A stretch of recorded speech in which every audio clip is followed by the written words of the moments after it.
நீங்க தான் எப்படியாவது வந்து எனக்கு ஹெல்ப் பண்ணணும் சார். ஒன்னும் கவலைப்படாதீங்க, நம்ம தான் க்ளோஸ் ஆயிட்டோமே. நாங்க என்னைக்குமே நீதிக்கு தலை வணங்குவோம், தர்மத்துக்கு துணை நிற்போம். தாத்தா, சார் வந்து நம்ம விஜய பொண்ணு பார்த்துட்டு போற வரைக்கும் தயவு செஞ்சு நம்ம விஜய வாந்தி எடுக்க வேணாம்னு சொல்லுங்க. சொல்றேன். வாந்தி தெரியாதா? வாய் வழியா வருமே. சார், உங்களுக்கு தான் எவ்வளவு பெரிய மனசு.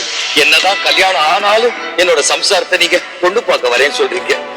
எனக்காக ஒரு சின்ன உதவி பண்ணுவீங்களா? சொல்லுங்க சார், செய்யறேன் சார். உங்க கல்யாணத்தை பிரசவத்துக்கு அப்புறம் வச்சுக்கங்க. உங்களுக்கேவா?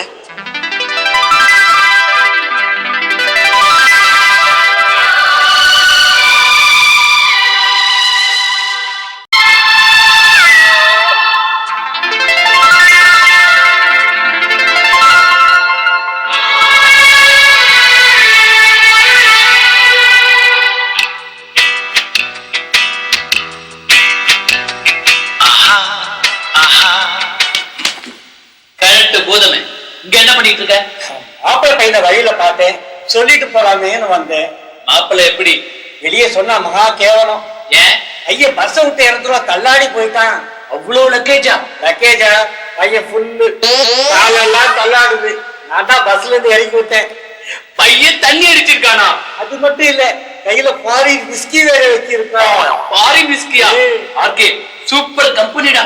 ஜிபு ஜிபு, மாப்பிள்ளை எங்கேயும் விட்டுடாத. நான் போய் காரமா உடனே ஊற்றி வாங்கிட்டு வரேன். விட்டுடாத.